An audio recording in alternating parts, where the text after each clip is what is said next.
সবাইকে স্বাগত জানাচ্ছি ঘরকন্যার সহজ পাঠে।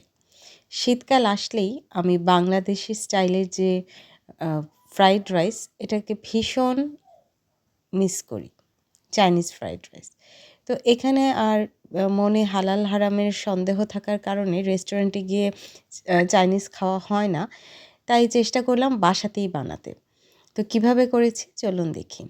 রাইসটাকে যেহেতু ঝরঝরা হতে হবে তাই আমি অনেকটুকু পানির মধ্যে চিনি গুঁড়া চাল ভিজাতে দিয়েছি। আর সপ্তাহের শুরুতে আমি যেই চিকেন কুচি করে রাখি সেটা নামিয়ে নিয়েছি। আর কিছু ক্যাপসিকাম কেটে নিচ্ছি লাল এবং সবুজ রঙের। যেহেতু হুটহাট প্ল্যান তাই ঘরে যা আছে তা দিয়েই চেষ্টা করছি করতে। তাই এরকম কুচি করে আমি রাইসে দেওয়ার জন্য ক্যাপসিকামগুলো কেটে নিচ্ছি। এরপর কেটে নিচ্ছি রসুন কুচি এবং পেঁয়াজ কুচি।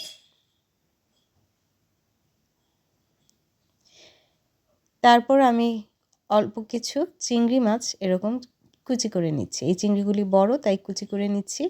আপনারা চাইলে আস্তও দিতে পারেন, আর ছোট চিংড়ি মাছ হলে তো আস্তই দেওয়া যায়। আর এরপর হচ্ছে বরবটি কেটে নিচ্ছি। এইখানে বরবটিগুলি ফ্রোজেন থাকে, আমি সেটাকে পানিতে ভিজিয়ে নরম করে কেচি দিয়ে কেটে নিচ্ছি।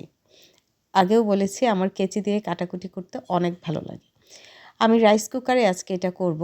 প্রথমে 1 টেবিল চামচ ঘির মধ্যে পানি ঝরানো চালগুলি দিয়ে খুব ভালো করে ভেজে নিচ্ছি। ঠিক পোলাওয়ের চাল যেভাবে ভেজে নিই সেইভাবে ভেজে নিচ্ছি।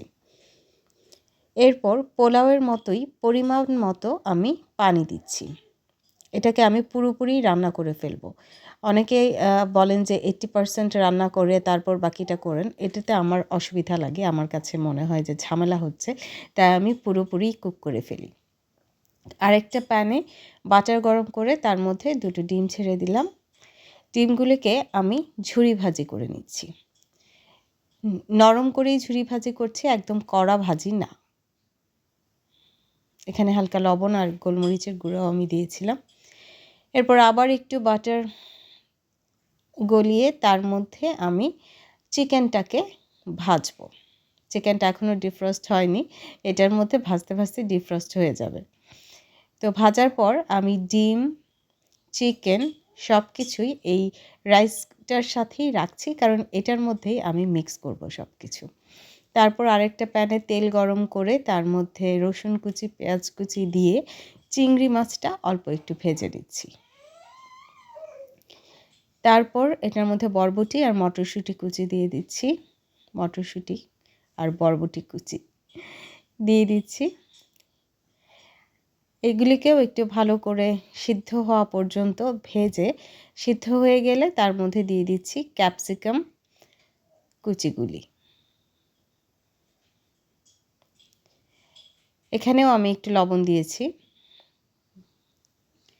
তারপর এটাকে সবগুলি লবণই অল্প অল্প দিয়েছি, কারণ এখানে সয়া সস যাবে এবং অনেক রকমের লবণ যাচ্ছে, তাই এটার মধ্যে সব কিছুতেই অল্প অল্প লবণ দিয়েছি। এখানে আমি সয়া সস 1/2 চা চামচ, ফিশ সস 1/2 চা চামচ এবং টমেটো সস 1 টেবিল চামচের মতো নিয়ে ভালো করে মিক্স করে নিচ্ছি। এই পর্যায়ে ক্যাপসিকামগুলো একটু ক্রাঞ্চি থাকবে, সমস্যা নেই। ক্যাপসিকাম বরং ওভারকুক হয়ে গেলে খেতে খারাপ লাগে। এখন এটাও আমি রাইস কুকারে দিয়ে দিচ্ছি। সব কিছু এখন একসাথে ফ্রাইং অপশনটা অন করে আমি খুব ভালো করে মিক্স করে নিচ্ছি।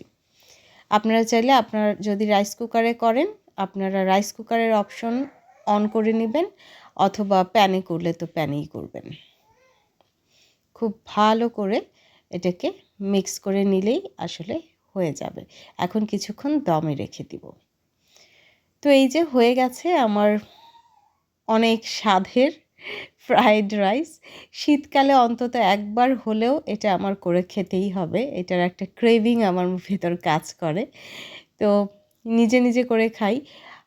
খুব যে প্ল্যান করে করি তা না, হুটহাট মন চাইলে ঘরে যা আছে তা দিয়েই করি, আজকে যেমন করলাম।